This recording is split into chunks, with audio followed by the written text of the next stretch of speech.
అంటే ముందు కూర్చుంటా నాకెప్పుడు ఎక్కువ తెలీదు ఎప్పుడెప్పుడు ఎవరొస్తున్నారని. నేను ఆ రోజు అబ్జర్వ్ చేస్తూ ఉన్నా.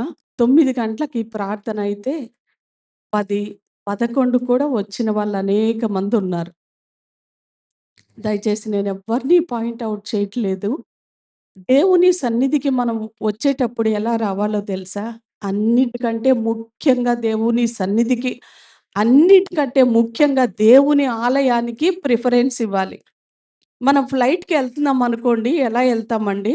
ఫ్లైట్‌కెళ్ళాలి అంటే మరి దగ్గర దగ్గర 2 గంటల ముందే ఉండాలి ఎయిర్‌పోర్ట్‌లో. ట్రైన్‌కి అంతే ఉంటాం గదా! ఆల్‌మోస్టు. ఎప్పుడన్నా లేట్ ఎళ్తామా? డ్యూటీస్ కూడా టైంకి ఉండాల్సిందే. ఇప్పుడు ఇలా ఆలస్యం చేసేవాళ్ళు చాలా మందున్నారని టైంకి తంబు వేయాలి అని పెట్టారు కొత్త రూలు. సరే. ఒకరోజు, 2 రోజులు ఎవరికైనా ఆలస్యమైద్ది. చాలా సార్లు నేను ఆలస్యంగా వచ్చా దేవుని మందిరానికి. దాని గురించి నేను చెప్పట్ల. కానీ దేవుని సన్నిధిలో ఎంత ముందుగా ఉంటా నేను చెప్తూ ఉన్నా. దేవుని వాక్యాన్ని బట్టి చెప్తూ ఉన్నా. దేవుని సన్నిధిని బట్టి, దేవుని మాటని బట్టి నేను చెప్తూ ఉన్నా. దేవుని ఆలయంలో ఎంత ముందుగా ఉంటారో ఆశీర్వాదం అంతా మీదేనండి. అదే ఈ రోజున కీర్తనలో గూడా మనం చదువుతున్నాము. ఈ యొక్క కీర్తన దగ్గర దగ్గర 23 వచనాలున్నాయి. ఈ కీర్తన అదే చెప్తూ ఉంది. ఏంటి అసలు ఈ కీర్తనలో సారాంశం ఏంటి అని మనము చూస్తే, ఇశ్రాయేలీయులు దేవునికి అర్పించిన బలులను గూర్చి, ఇశ్రాయేలీయులు దేవునికి అర్పించిన అర్పణలను గూర్చి ఆసాపు మాట్లాడుతూ ఉన్నాడు. ఎవరు ఈ ఆసాపు? ఆసాపు రాసిన కీర్తన ఇది. ఎవరు ఈ ఆసాపు అని మనము చూస్తే, హి ఈజ్ ఎ ప్రాఫెట్. ఈయన ఒక ప్రవక్త.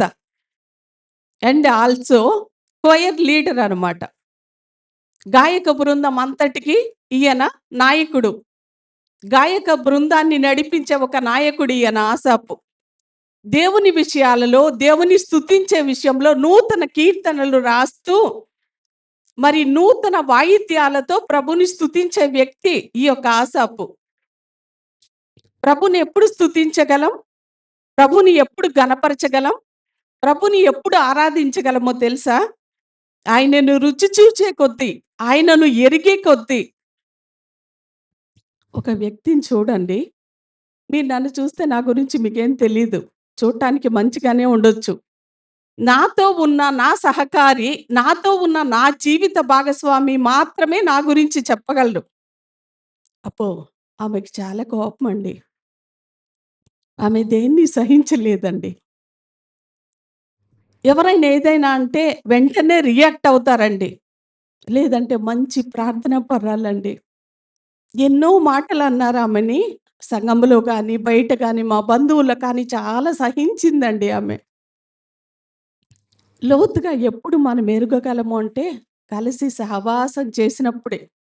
అందరం మనం కలిసి ఉన్నప్పుడే ఎవరేంటనేది అర్థమవుతది. ప్రభుని ఎప్పుడు స్తుతించగలం, ఎప్పుడు ఆరాధించగలము అంటే ఆయనకు దగ్గరగా ఉన్నప్పుడే. హల్లెలూయా! ఈ యొక్క కీర్తనల గ్రంథంలో ఆసాపు అంటూ ఉన్నాడు, బలియాగం కంటే స్తుతి యాగమే చాలా గొప్పది. ఇశ్రాయేలు ప్రజలు అనుకుంటూ ఉన్నారు. ఈ యొక్క వచనాల్లో అదే కనపడతది. మేమే అర్పిస్తున్నాం దహన బలులు, మేమే ఇస్తున్నాం అర్పణలు అని ఒకవేళ వాళ్ళకి ప్రైడ్ అనేదొచ్చిందేమో. అందుకని దేవుడు అంటూ ఉన్నాడు, మీరు అర్పించే అర్పణలు నాకెందుకు? మీరు అర్పించే బలులు నాకెందుకు? మీరు అర్పిస్తున్నామని ఒకవేళ అతిశయిస్తూ ఉన్నారేమో మీ అర్పణలను బట్టి. దేవుడు అంటూ ఉన్నాడు, భూమియు దాని సంపూర్ణతయు నావే. లోకము దాని నివాసులును నావే.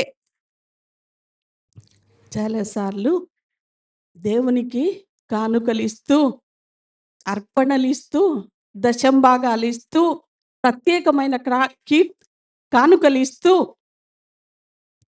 చాలామంది అనుకుంటారు, నేనే ఎక్కువ చేశా. ఈ మందిరం అందరిలో కూడా ఎక్కువ కానుక నేనే ఇచ్చా అని కొన్నిసార్లు మనం అతిశయపడుతూ ఉంటాం. చాలామంది దశంభాగాలు ఇవ్వట్లేదు. నేనే ఇస్తున్నా.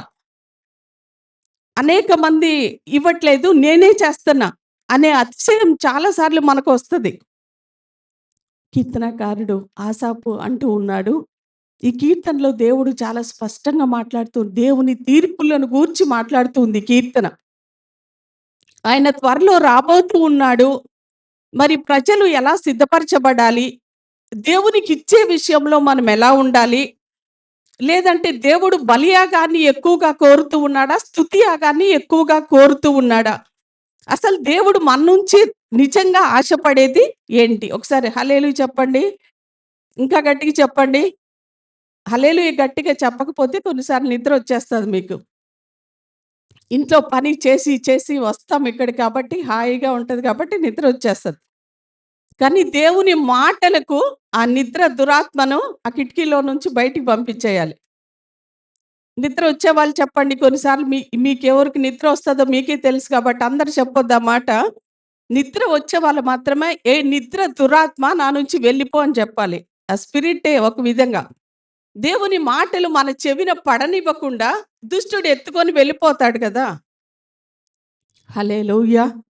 50వ కీర్తన మొదటి వచనం. దేవాది దేవుడైన యెహోవా ఆజ్ఞ ఇచ్చుచున్నాడు. తూర్పు దిక్కు మొదలుకొని పడమటి దిక్కు వరకు భూనివాసులను ఆయన రమ్మని పిలుచుచున్నాడు. ఎవరంట ఈ యొక్క దేవుడు ఎవరంట? దేవాది దేవుడు. ఆల్మైటీ అని ఉంటది ఇంగ్లీష్‌లో. Omni present. ఆల్మైటీ సర్వశక్తిమంతుడు. దేవాది దేవుడు అర్థం ఏంటంటే దేవుళ్ళకే దేవుడాయన. హల్లెలూయా! దేవుళ్ళు అనబడిన వాళ్ళు కోట్ల కొలది ఉన్నారు ఈ భూమి మీద. కానీ ఆసాపు చెప్తున్నాడు, ఈ దేవుడు దేవుళ్ళకే దేవుడు. ఆ దేవుడు ఆజ్ఞ ఇచ్చుచూ ఉన్నాడంట. తూర్పు దిక్కు మొదలుకొని పడమటి దిక్కు వరకు. ఏం ఆజ్ఞ ఇస్తూ ఉన్నాడు? తూర్పు దిక్కు మొదలుకొని పడమటి దిక్కు వరకు భూనివాసులను రమ్మని ఆయన హల్లెలూయా! దేవుడు ఎంత మంచివాడో చూడండి. దేవుడెప్పుడూ రమ్మనే పిలుస్తాడు. పో పో అని ఎప్పుడన్నా అన్నాడాయన? వెళ్ళు వెళ్ళు అని అన్నాడా ఎప్పుడన్నా? వెళ్ళండి, పొండి అని ఒక్కసారే అన్నాడు. దేనికి అంటే, సర్వ సృష్టికి వెళ్లి మీరు నా సువార్తను ప్రకటించండి. అదొక్కటే వెళ్ళమని చెప్పింది నాకు తెలిసి. శుద్ధులైన కుష్ఠరోగులు వాళ్ళతో దేవుడు చెప్పేదేంటంటే, ఎళ్లి సాక్షులుగా మీరు బ్రతకండి. వాటి కోసమే సాక్షులుగా ఉండండి. నా సువార్తను ప్రకటించండి. దానికోసమే వెళ్ళమని చెప్పాడు గానీ, ఇక మిగిలిన లేఖనాలు పరిశుద్ధ గ్రంథంలో మనం చూస్తే ప్రతిసారి మానవుని పిలుచుచూ ఉన్నాడాయన. హల్లెలూయా! ఎవరిని పిలుస్తూ ఉన్నాడు? సామాన్యుల్ని పిలుస్తూ ఉన్నాడు. సామంతుల్ని పిలుస్తూ ఉన్నాడు. ధనికుల్ని పిలుస్తూ ఉన్నాడు. పేదవాళ్ళను గూడా పిలుస్తూ ఉన్నాడు. బాలులను పిలుస్తూ ఉన్నాడు. వృద్ధాప్యంలో ఉన్న వారిని కూడా పిలుస్తూ ఉన్నాడు. మద్యపానమునకు బందీలైన వారిని సహితము పిలుచుచూ ఉన్నాడు. వ్యభిచారమునకు బందీలైన ప్రతి ఒక్కరిని కూడా ఆయన పిలుచుచూ ఉన్నాడు. హల్లెలూయా! లోకము కొంతమందిని అంగీకరించదు. కానీ దేవుడు లోకము ఎవరినైతే అంగీకరించదో, నా దేవుడు వాళ్ళని కూడా పిలుస్తూ ఉన్నాడు. గట్టిగా చెప్పండి. లోకము ఏదైతే తీసి ప్రక్కన పెడతదో, నా దేవుడు అంటాడు, తీసివేయబడినది మూలకు తరరాయిలాగా చేసే దేవుడు. హల్లెలూయా! తీసివేయబడినది మనం తీసి దీన్ని పక్కన పడేస్తాం. ఇది పనికి రాదు అనేసి. కానీ దేవుడు దీన్నేం చేస్తాడంటే మూలకు తలరాయిలుగా అంటే కార్నర్ స్టోను. చాలా ప్రాముఖ్యం అది. అలా చేస్తాడంట నా దేవుడు. హల్లెలూయా! తూర్పు దిక్కు మొదలుకొని పడమటి దిక్కు వరకు. Sun rises in the east and sets in the west. అంటే సూర్యోదయము మొదలుకొని సూర్యాస్తమయము వరకు అంటే ఉదయం మొదలుకొని సాయంకాలం వరకు ప్రజలందరినీ పిలుచుచూ ఉన్నాడాయన. హల్లెలూయా! 100వ కీర్తనలో తీయాల్సిన అవసరం లేదు. సమస్త దేశములారా యెహోవాకు ఒకసారి చదవండి. సమస్త దేశములారా యెహోవాకు ఉత్సాహ ధ్వని చేయుడి. సంతోషముతో యెహోవాను సేవించుడి. ఉత్సాహగానము చేయుచు ఆయన సన్నిధికి రండి. యెహోవాయే దేవుడని తెలుసుకొనుడి. సమస్త దేశములారా యెహోవాకు సమస్త దేశములారా యెహోవాకు పలానా దేశమని కాదు, ఒక కంట్రీ కాదు, లేదంటే ఒక రాజ్యాంగమునకు సంబంధించింది కాదు. దేవుడు సమస్త దేశ ప్రజలందరినీ పిలుచుచు ఉన్నాడంట. పరిపూర్ణ సౌందర్యం గల సియోనులో నుండి దేవుడు ప్రకాశించుచున్నాడు. మన దేవుడు వేంచేయుచున్నాడు. ఆయన మౌనముగా ఉండడు. ఆయన ముందర అగ్ని మండుచూ ఉన్నది. ఆయన మౌనంగా ఉండే దేవుడు కాదండి. మొదటిగా షెపర్డ్ లాగా ఆయన వచ్చాడు. గొర్రెల కాపరిలాగా, దీనుడుగా, కరుణామయుడిగా, వాత్సల్యత కలిగిన దేవుడుగా వచ్చాడు. దీనుడుగా వచ్చాడు. కానీ రెండవసారి అలా రావట్లేదు ఆయన. ఎలా రాబోతూ ఉన్నాడు? గట్టిగా చెప్పండి. యూదా గోత్రపు సింహంలాగా రాబోతూ ఉన్నాడు ఆయన. ఆయనకు మనం భయపడాలి. ఆయన సన్నిధిలో వనకాలి.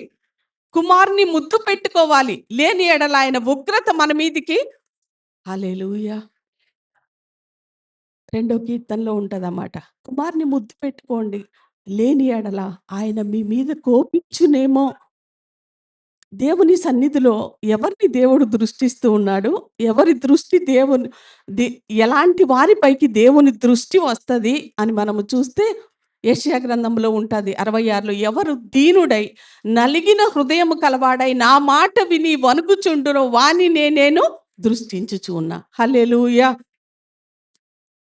దేవుని దృష్టి ఈ రోజున మనందరిపైకి వచ్చునుగాక. మీరు అనుకోవచ్చు చాలా విషయాల్లో దేవుడు చాలా మౌనంగా ఉండాడండి. ఉపవాసంతో మొరపెడుతున్నానండి నేను. మానక మరి వాడుక చొప్పున దేవుని సన్నిధిలో ప్రార్థిస్తున్న దేవుడేంటో చాలా మౌనంగా ఉన్నట్టు అనిపిస్తుందండి అని అనే ఒక ఆలోచన మీకుందా? ఏ ఏ విషయాల్లో అయినా దేవుడు మౌనమైపోయాడు ఎందుకో చాలామంది అన్నారు నాతో ఆ మాట. నేనెంత మొరపెట్టుకుంటున్నా, ఎంత మొత్తుకుంటున్నానో దేవుని సన్నిధిలో, ఎంత రోదిస్తున్నాను, ఎంత విలిపిస్తున్నా కానీ ఏంటో ఆన్సర్ లేదండి. దేవుడు మౌనంగా ఉండాడు. ఈరోజు అంటూ ఉన్నాడు, ఆయన మౌనముగా ఉండడు. హల్లెలూయా. మౌనముగా ఉండడు. నీకు న్యాయము తీర్చుటకు నెక్స్ట్ వచ్చిన పరిపూర్ణ సౌందర్యము గల సీయోనులో నుండి దేవుడు ప్రకాశించి ప్రకాశించుచున్నాడు. హ్మ్. మన దేవుడు వేంచేయుచున్నాడు. హ్మ్. ఆయన మౌనముగా నుండడు. ఆయన ముందర అగ్ని మండుచున్నది. హ్మ్. ఆయన చుట్టూ ప్రచండ వాయువు విసరుచున్నది. హ్మ్. ఆయన తన ప్రజలకు న్యాయము తీర్చుటకై బల్యార్పణ చేత నాతో నిబంధన చేసుకొనిన నా భక్తులను నా యొద్దకు సమకూర్చుడని మీది ఆకాశమును భూమిని పిలుచుచున్నాడు. దేవుడు దేవుడు తానే న్యాయకర్తయ్యై ఉన్నాడు. ఆకాశము ఆయన నీతిని తెలియజేయుచున్నది. నా జనులారా, నేను మాటలాడబోవుచున్నాను, ఆలకించుడి. ఇశ్రాయేలు ఆలకింపుము. నేను దేవుడను, నీ దేవుడను. నేను నీ మీద సాక్ష్యము పలికెదను. హల్లెలూయా. దేవుడు త్వరలో రాబోతూ ఉన్నాడు అంటే దేనికి అంటే నీకు న్యాయము తీర్చటానికంట. ఆయన న్యాయకర్త, నీతిమంతుడాయన, పరిశుద్ధుడాయన. నువ్వు అనుకోవచ్చు చాలామంది ఒక సిస్టర్ ఎక్కువగా ఎవరో కాదు చెప్పేసి నా పేరు రాజమ్మ గారు అంటే చాలా అన్యాయాన్ని నేను భరిస్తున్నానండి. ఎక్కడెక్కడో నా జీవితంలో, నా అనుభవంలో చూసా చాలా అన్యాయం నేను ఫేస్ చేయాల్సొచ్చిందండి. నేను ఏ తప్పు చేయకపోయినా అనేకులతో నేను హింస భరించాల్సొచ్చిందండి. ఈ లోకంలో న్యాయం అనేది లేదండి. ఎప్పుడు ఫోన్ చేసినా ఖచ్చితంగా మాట మాట్లాడతారు. నిజమే. అన్యాయము భరించి, భరించి, భరించి అలాగే మరణించే వాళ్ళు అనేక మందున్నారు. కానీ దేవుడు మాత్రం న్యాయం తీర్చకుండా మానడు.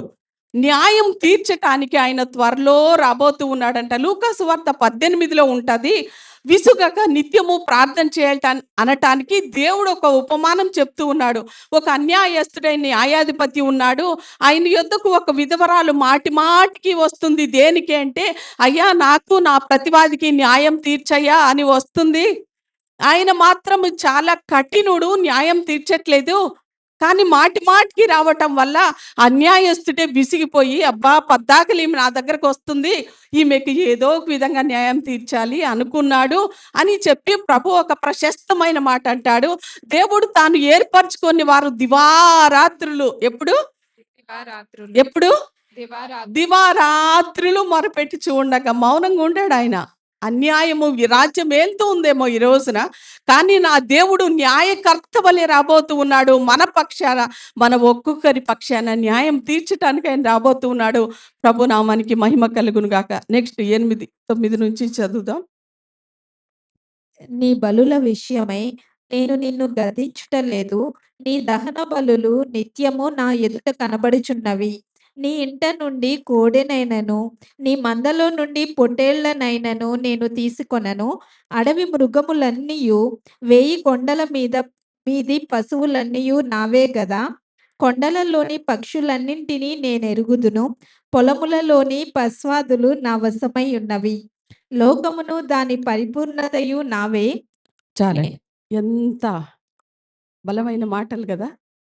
నాకు తెలిసి వివరించాల్సిన అవసరం గూడా లేదు. మీకు అర్థమైనయి. దేవుడు అంటూ ఉన్నాడు, నీ ఇంట్లో నుంచి కోడిని నేను అడగట్లేదు. ఎంత స్పష్టంగా దేవుడు మాట్లాడుచు నీ మందలో నుంచి నీ ఇంట కోడెనైనను, నీ మందలో నుంచి పొట్టేలునైనను నేను తీసుకొనను. అడవి మృగములన్నీయు 1000 కొండల మీది మేకలనియు నావే గదా! చాలా మందికి ఇవ్వడంలో ఎంత బాధ ఉంటదో. ఇస్తారు, కానీ సనుగుతూ, గొనుగుతూ, బాధ, కష్టంగా ఏంటో నేనింత కష్టపడి రూ. 1,00,000 సంపాదిస్తే, ఈ లక్షలో 10,000 దేవునికి ఇవ్వాల్సొస్తుందే. 10,000 వచ్చినప్పుడు, రూ. 1,000 వచ్చినప్పుడు 100 సింపుల్‌గా తీసేస్తాం. కానీ 10,00,000 వచ్చినప్పుడు, అమ్మో! రూ. 1,00,000 దేవునికివ్వాలి. ఎంత బాధో మనకి గివింగ్‌లో. నేనంటాను, దేవుని ప్రేమించే బిడ్డలు 10% గాదు. 90% దేవునికిచ్చి 10% కోల్‌గేట్ కంపెనీ మీకు తెలుసు. ఆయన 10% ఇచ్చేవాళ్ళు. దేవుడు నన్నింకా ఆశీర్వదించాడని 20% ఇచ్చారు. 20% ఇచ్చాక దేవుడు ఇంకా ఆశీర్వదిస్తారు. మీరు పాత నీళ్ళు వెళ్ళిపోతుంటేనే కొత్తవొస్తాయి. పాతయన్నీ అలా బిగబట్టుకొని ఉన్నామండి. ఆశీర్వాదాలెప్పుడూ రావు. మీకు నూతన ఆశీర్వాదములు రావాలంటే దేవునికిచ్చే విషయంలో మనం ముందుండాలి. హల్లెలూయా! పాస్టర్ గారి కంటే ఎక్కువ చెప్తారు గివింగ్ అనుకుంటా. నేను చెప్తాను ఖచ్చితంగా. మీరు నాకివ్వాలి అనే ఉద్దేశ్యంతో కాదు, మీరు ఆశీర్వదించబడాలి అనే ఉద్దేశ్యమే లోపలుంటది. మీరలా అనుకోవచ్చేమో, పాస్టమ్మ గారు మాత్రం ఏమివ్వరు, మాకు బాగా చెప్తారు. నేనన్నీ ఇచ్చా దేవునికి. హల్లెలూయా! దేవుడు నాకన్నీ ఇచ్చాడు. ఏమీ లేనప్పుడు అన్నీ ఇచ్చాడు. నేను ఒక్కొక్కటి స్పెసిఫిక్‌గా చెప్పనసలు. ఇదిచ్చా, అదిచ్చా, ఇదిచ్చా అని పిన్ టు పిన్ నేను చెప్పను. కానీ దేవుడు నాకెలాంటి నావన్నీ నీవే ప్రభా! నేనన్నా, నా గోల్డంతా దేవునికిచ్చేటప్పుడు పాల్ బ్రదరే సాక్ష్యం. "అక్క వద్దక్క, లోన్ పెడదామక్క. మీకెప్పుడు తెలీదు ఈ విషయాలు. కానీ అప్పుడప్పుడు అవసరమైనప్పుడు ఒక్కోటి చెప్తూ ఉంటా. అక్క అమ్మొద్దక్క, లోన్ పెడదాం కావాలంటే ఇంట్రెస్ట్ కట్టుకోవచ్చు. మా కండిషన్ ఏంటో మాకు తెలుసు పరిస్థితులు కాబట్టి, లేదులే పాలు అమ్మేద్దాము" అని చెప్పాను. మనస్ఫూర్తిగా లోపల ఎక్కడ అసలు ఏమాత్రం ఇంత కించిత్ కూడా బాధ లేదు నాకు. బాధ లేకపోగా నా హృదయం ఎలాగుందో తెలుసా ప్రభా! అన్నీ ఇచ్చావు నాకి. నేనేం అడగలేదు అవన్నీ కావాలి, అవి కావాలి, ఇవి కావాలి అనేసి. కానీ అన్నీ ఇచ్చావు. నీకిచ్చే ధన్యత నాకిచ్చావా ప్రభా! నీకివ్వటానికి అసలు నేను ఆఫ్టర్ ఆల్ గదా! చెప్పాలంటే వేస్ట్ డస్ట్ లాంటి దాన్ని ప్రభా! ఇచ్చే అవకాశం నాకిచ్చావా? అనే మనసుతో నేనిచ్చా అన్నీ దేవునికి. హల్లెలూయా! కారు ఒక చోట చిన్న యాక్సిడెంట్ అయ్యి, చిన్న గీత గీరికిపోతే ప్రాణం అల్లాడిపోయింది దానికోసం. ఆయన మీదకి ఫైటింగ్‌కెళ్ళిపోయి, "ఏంటి ఇలా చేశారు కారు" అని. కానీ ఒకరోజు అంత ప్రేమించిన ఆ కార్‌ని మరి సేల్ చేశాము. అది తీసుకెళ్ళిపోతుంటే మా అమ్మ, కాంతం సిస్టర్ సాక్ష్యం. వాళ్ళిద్దరు కళ్ళలో నీళ్లు పెట్టారు. ఆ కారు వెళ్ళిపోతుంది అనేసి. లోపల ఏదో కొంచెం అలా బయటికి శారీరకంగా కొంచెం బాధపడ్డానేమో గానీ, లోపల ప్రభా నాకున్నవన్నీ నీకిచ్చే కృపనిచ్చావా? సంతోషంతో ఇచ్చేసాం అన్నీ. సోను ఇష్టంగా 4,50,000 పెట్టి పియానో కొన్నాడు. వాడికి ఇష్టం బాగా అది. అది ఇంట్లో ఉంటే ఎంత అందంగా ఉండేదో. ఫస్ట్ అన్నాడు, "కొంచెం మనీ ఒక చోట కట్టాల్సొస్తే డాడీ పియానో ఇచ్చేసేయి డాడీ." 2, 3 గంటలు కూర్చొని ప్లే చేసేవాడు ఇంట్రెస్ట్‌గా. నేర్చుకోవాలన్న ఆశ. కానీ డాడీ ఇచ్చేసేయి. హల్లెలూయా! దేవునికిచ్చే మనసు దేవుడంటూ అవన్నీ నావి. మీ కోడి పిల్లలు అక్కర్లేదు నాకు.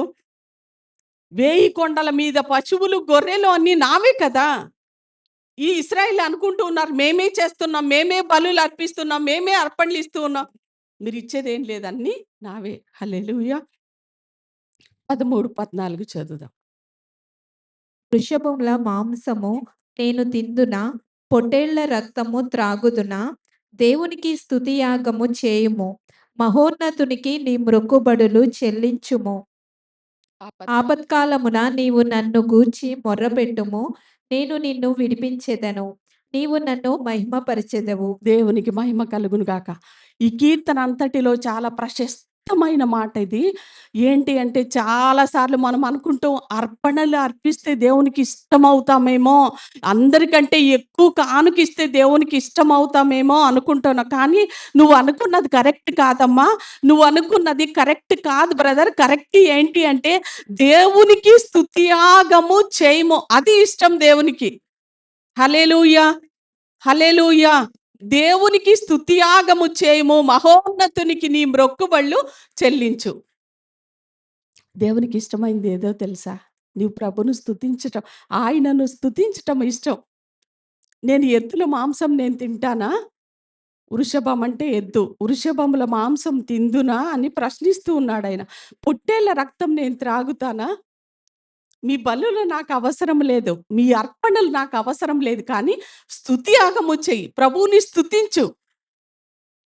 దేవుడు ఒక గొప్ప వాగ్దానం చేస్తూ ఉన్నాడిక్కడ.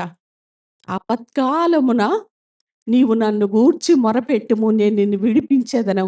నీవు నన్ను మహింపరచెదవు. ఈ మాట గుర్తుంచుకోండి. అండర్‌లైన్ చేసుకోండి.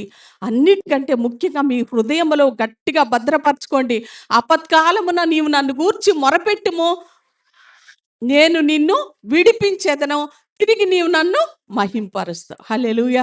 మన జీవితాల్లో అనేకమైన కాలాలుంటాయి. కొన్ని రోజులేమో సమృద్ధిగా ఉంటది.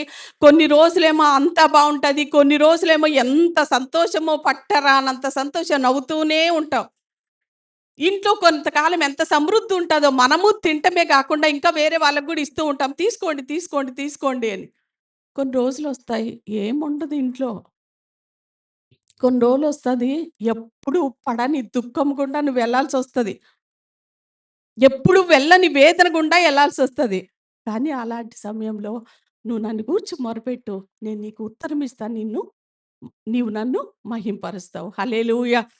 ఈ క్రింద వచనాలన్నీ మనము చూస్తే భక్తిహీనులను గూర్చి దేవుడు మాట్లాడుతూ ఉన్నాడు.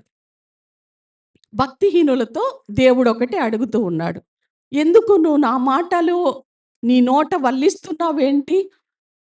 నా కట్టడలు గూర్చి వివరించటానికి నీకెంత ధైర్యమో? చూడండి చాలామంది దేవుని మాటలు భలే చెప్తారసలు. వాక్య జ్ఞానం ఎంతుంటదంటే సేవకులకు మించిపోయి ఉంటది.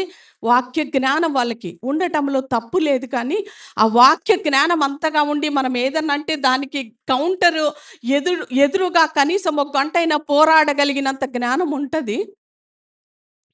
కానీ వ్యక్తిగతంగా దేవుని యొద్దకొచ్చేటప్పటికి ఆయన జీవితం ఏంటంటే త్రాగుబోతులు. అలాంటోళ్ళు ఎంతోమందున్నారు నాకు తెలిసినోళ్ళు. భయంకరమైన వాక్య జ్ఞానం కలిగిన మద్యపానాసక్తులు ఎంతోమందున్నారు.